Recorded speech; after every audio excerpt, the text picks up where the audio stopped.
Hello, I'm R.A. Spratt. I write and perform this podcast. If you'd like to support the show, I'm a children's author, so you can buy a book by me, or you can buy me a coffee by going to buymeacoffee.com/storiesrasprat.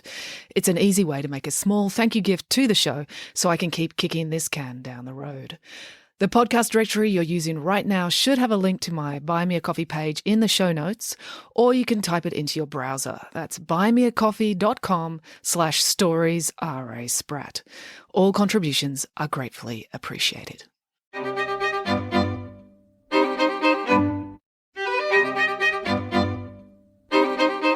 Hello and welcome to Bedtime Stories with me, R.A. Spratt. Well, it's a grim and miserable day here in Bowral. It's not technically winter yet, but it's definitely heading that way here. I have had an absolutely huge week. I did the Sydney Writers' Festival this week, and I'm not sure what you imagine when you imagine a Writers' Festival. Probably you have never imagined a Writers' Festival, but the way the Sydney Writers' Festival does it, they have these primary school days, which is before the main part of the festival. And from Monday to Friday, they take a group of children's authors into theatres, and we present for these huge groups. So we started off in Chatswood and played an 800-seat theatre. Then we went out to Penrith and played a 600-seat theatre. And then we came back into the centre of Sydney and played the Town Hall on Wednesday, Thursday and Friday. And that sits 2,000 people. So it was pretty amazing. I was doing a presentation not unlike I would do when I went into any school in Book Week. But instead of doing it for 200 or 300 kids, I was doing it for up to 2,000 kids at a time. And it was so much fun. It's like the single biggest honour for a children's author in Australia to get picked to do the primary school days at the Sydney Writers' Festival. It's only the second time I've ever done it in 18 years as an author. It's 7 years since I last did it. And the only reason I got picked again so soon, because usually I have to wait 10 years, is because another author pulled out a couple of months ago. So I had to fill in for them. So pleased. It was just so much fun. And my publisher especially got the book Epically Awesome Odyssey, as told by Nanny Piggins, which we developed here on this podcast. They got it printed early so that I could present it at the festival.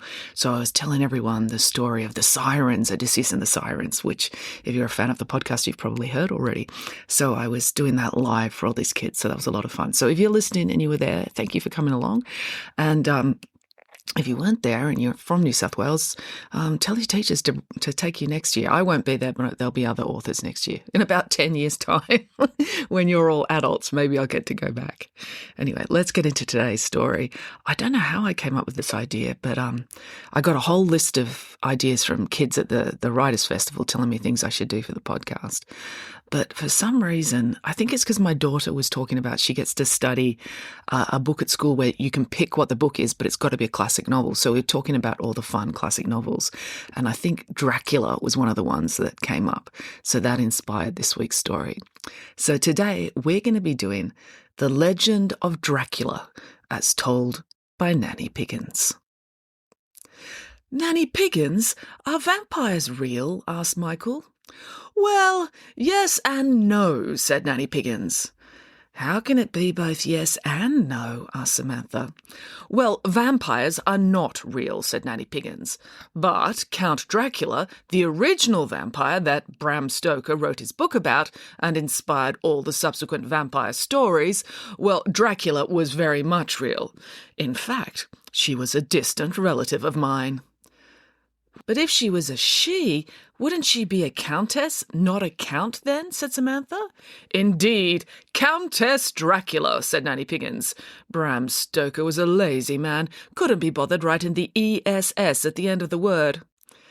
I'm pretty sure he never mentioned in the book that she was a pig either, said Derek. Well, when you're so amazing you inspire the entire idea of vampires, I guess the fact that you're a staggeringly beautiful pig is easy to overlook, said Nanny Piggins. You're going to have to tell us the whole story, said Derek. All right, I will. Our story begins in Romania, said Nanny Piggins, so we'd better eat some papanasi. What's papanasi? Asked Michael. It's delicious, said Nanny Piggins. Yeah, but what is it? Said Michael. It's a Romanian cottage cheese-filled hot donut covered with cream and sour cherry jam. Yum, I like this story already. So Nanny Piggins whipped up the authentic Romanian dessert for them, and then she began the tale. It all started 150 years ago in the olden Gothic story days. What does Gothic mean? Asked Samantha. Well, originally the Goths were a Germanic tribe who ransacked Rome in ancient times, said Nanny Piggins. But the Goths we're talking about were from the 1800s. They liked a miserable style of architecture preferred by church architects who wanted to scare people. And the word Gothic has been associated with old, miserable, scary things ever since. But do you want to discuss architecture or do you want to hear the story? The story, please, said Michael. Good choice, said Nanny Piggins. It all began when a young lawyer from London called Jonathan Harker travelled to Transylvania in Romania to help my dear distant cousin, Countess Dracula Piggins, to buy a house in London. Now, this lawyer was a bit of a cowdy custard. What was he frightened of? Asked Derek. Custard, said Nanny Piggins. That's where the expression cowardly custard comes from. Young Mr. Harker had an overwhelming fear of egg-based gelatinous dessert. He was also afraid of my cousin. Because she was a vampire? Asked Derek. No, because she was staggeringly beautiful, said Nanny Piggins. She had long, beautiful black hair, pale skin, it's not very sunny in Transylvania, and dark red lips, and she always wore fabulous long black dresses with billowing long black sleeves. Being a property lawyer, Mr. Harker had not met many beautiful people before, certainly not anyone that staggeringly beautiful, and it terrified him. He did have a fiancée back at home in England who he loved dearly, precisely because she was boring and spent all day writing tedious letters, so he wasn't afraid of her at all. Now, Dracula was a countess. She was Romanian nobility. Normally, she would have been a gracious hostess and put the young lawyer at ease with her effortless charm. But there was a complication. Oh dear, said Boris. Yes, you see, the first mass-produced chocolate bar had just been invented.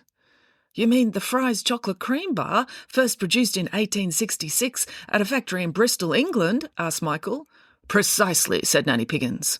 Nanny Piggins had given the children a thorough education on the history of the chocolate bar since becoming their nanny.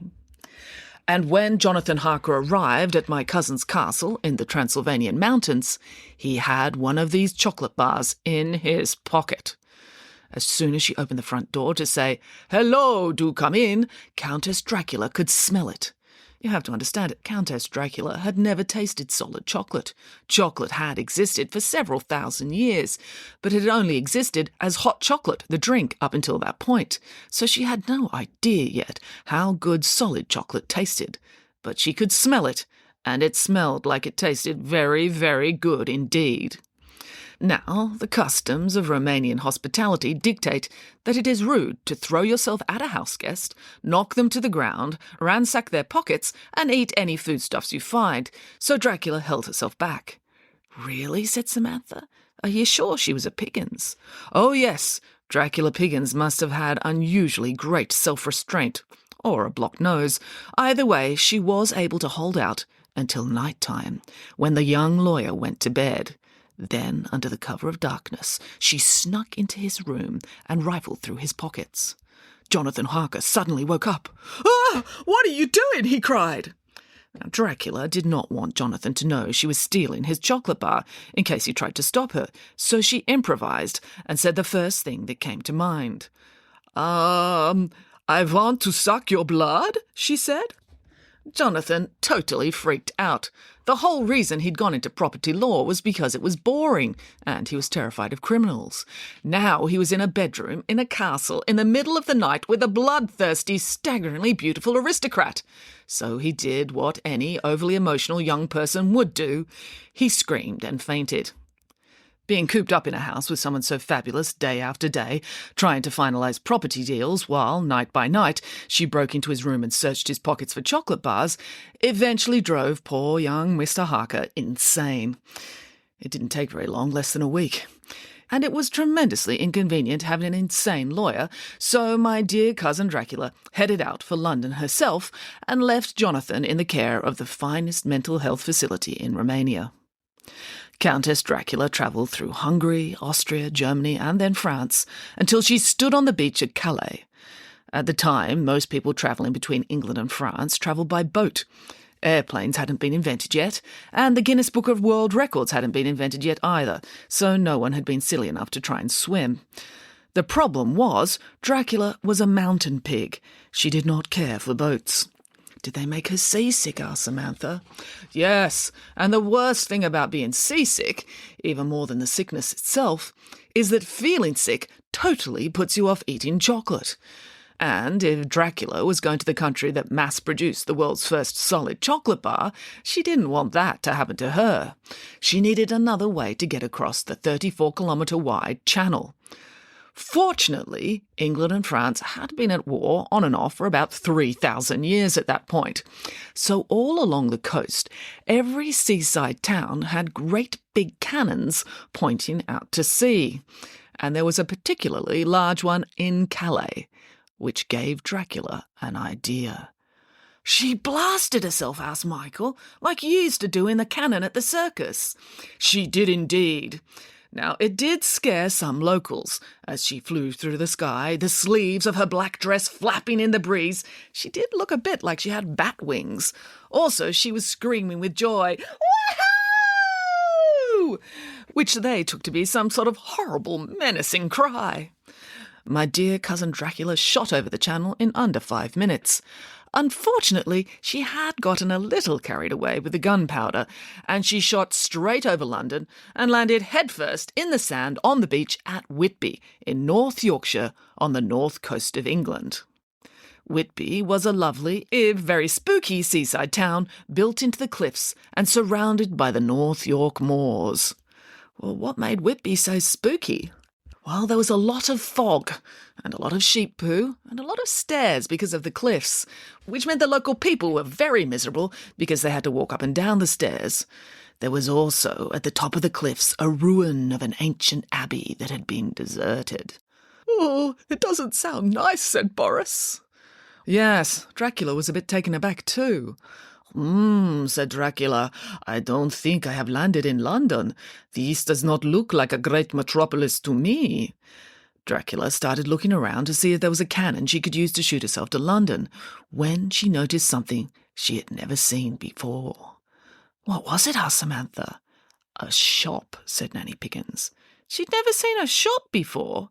Well, Dracula had seen shops, but never a shop this glorious, because before her was a shop called the Whitby Fudge Shop.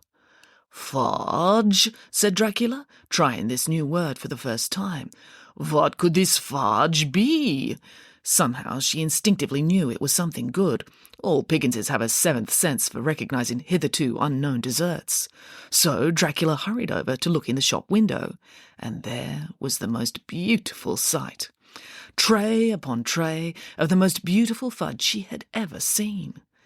"But she'd never seen fudge before," said Derek. "I know, and this was the most beautiful fudge in the world, so it was a good place to start." While the streets of Whitby were grey and miserable, the inside of this store was lit up like a Christmas tree. The warm lights glistened off the beautiful fudge displays. There was every kind of fudge imaginable: vanilla fudge, chocolate fudge, clotted cream fudge, cherry fudge, fudge with extra bits of fudge in it, too many to mention without passing out from longing. Dracula burst inside, which did somewhat shock the shop workers. They had never seen a staggeringly beautiful pig wearing a stunning long black gown before. Dracula herself was not the most stunning sight in that room, for there, on the counter, was the most glorious sight of all. "Octo-choc chocolate fudge? Fudge that combined 8 different types of chocolate?" guessed Michael. "No, although that is a brilliant idea. Remind me to invent that after I finish this story. No, there on the counter in that Whitby fudge shop was a little plate full of free samples." The green children gasped. They knew just how much their nanny and all her relatives loved free samples. Dracula launched herself at this plate, eating every scrap and licking the plate so hard the pattern came off. The shop staff were naturally horrified to have a strange pig with a foreign accent, dressed all in black, suddenly devour all their samples. "Can we help you?" asked the manager, the bravest amongst the staff. "Yes, I want to buy all the fudge," said Dracula. "Which one?" asked the manager. "All of them," said Dracula. "But that would cost hundreds of pounds," said the manager.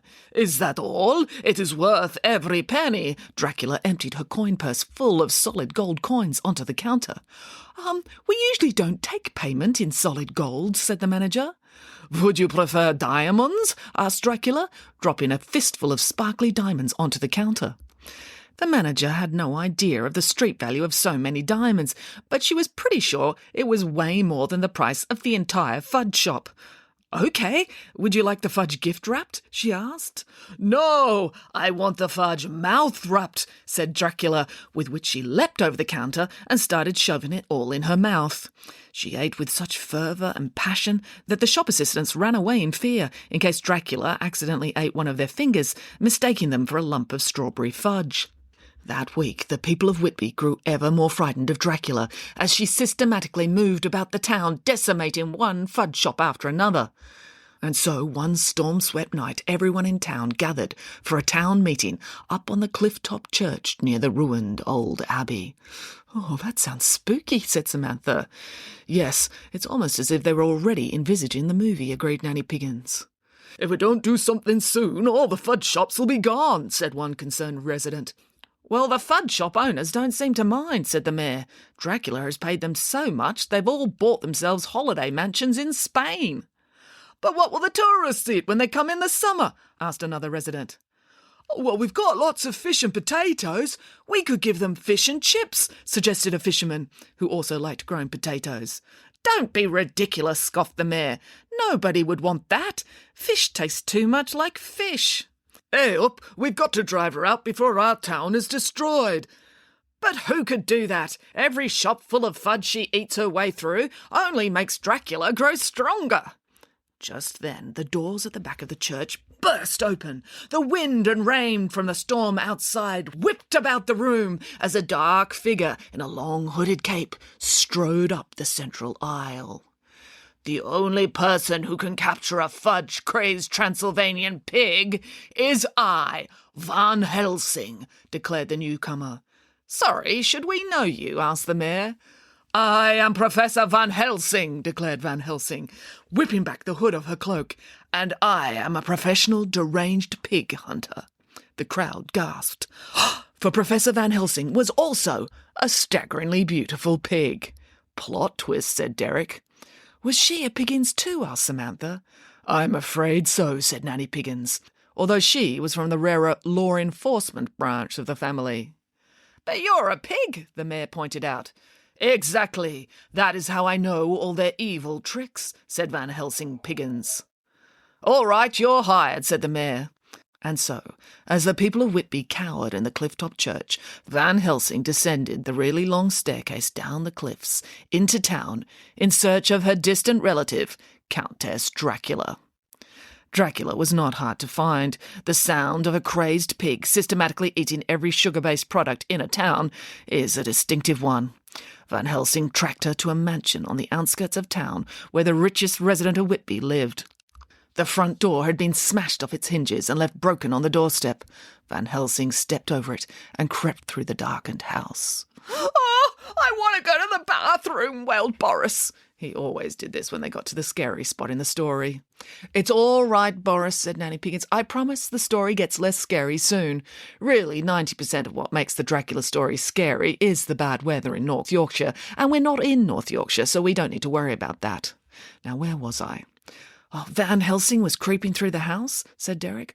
"Oh, yes, she made her way through the rooms at the front until she was at the kitchen door, where she could hear the uncontrolled chomping, chewing and guzzling taking place on the other side. Van Helsing reached into her cloak and pulled out her trusty crossbow." "A crossbow," said Samantha. "Yes, and Van Helsing loaded it with the only thing that can stop a deranged pig," said Nanny Piggins. "A wooden stake through the heart?" asked Derek. What a horrible thought, said Nanny Piggins. No, a slice of chocolate cake. Van Helsing kicked open the door and saw Dracula for the first time, standing at the kitchen stove with bright red liquid dripping from her mouth. Blood, asked Samantha. No! What is it with you children, said Nanny Piggins. You have very morbid imaginations. No, the red liquid dripping from her face was sour cherry jam. You see, all that fudge had made Dracula homesick for Papanassi, and she was whipping up a batch. Hello, said Dracula. Would you care for a hot donut covered in cream and sour cherry jam? Van Helsing couldn't say no to that. She dropped her crossbow and sat down to a delicious meal with her distant cousin. Eventually, the young lawyer, Jonathan Harker, arrived. He'd recovered quickly in the Romanian hospital once there was no staggeringly beautiful pig going through his pockets, eating his chocolate every night, and he confronted Van Helsing and Dracula. They were both covered in cherry jam by this time, which regrettably some misguided eyewitnesses mistook for blood, which is how the whole vampire rumour got started. Dracula and Van Helsing were both embarrassed by the fuss they caused, and since there was no fudge left in Whitby, Dracula boarded a ship full of Fry's chocolate cream bars and returned to her home in Transylvania. But the story continued on long after they both left, and like all good stories, it's important to never let reality or facts ruin the plot. Which is why Bram Stoker put so many whoppers in his admittedly fabulous book about my dear cousin, Countess Dracula. The end. Time for bed. But was Dracula okay? Asked Samantha. Did the story end happily ever after? Of course! With a ship full of the world's first mass-produced chocolate bars, how could she not? Now, come along, children. This story has made me hungry for fudge. Let's create that octo-choc chocolate fudge Michael suggested. With which Nanny Piggins took off in a sprint to the kitchen, and the children followed close behind. All right.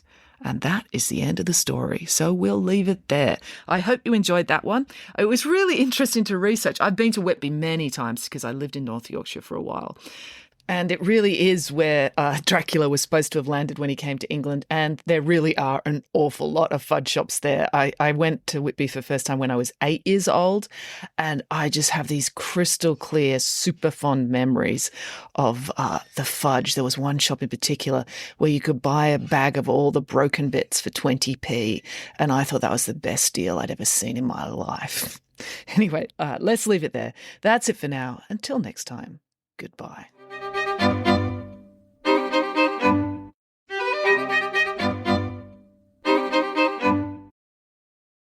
Hello, it's me again. If you enjoyed listening to Bedtime Stories with R.A. Spratt, it would be really helpful if you could like, subscribe, follow, and or review the show on whatever podcast platform you're listening to now. Every little one of those digital affirmations helps, and the bigger this podcast gets, the more I can justify procrastinating from my real job to keep bringing these stories to you. Thank you.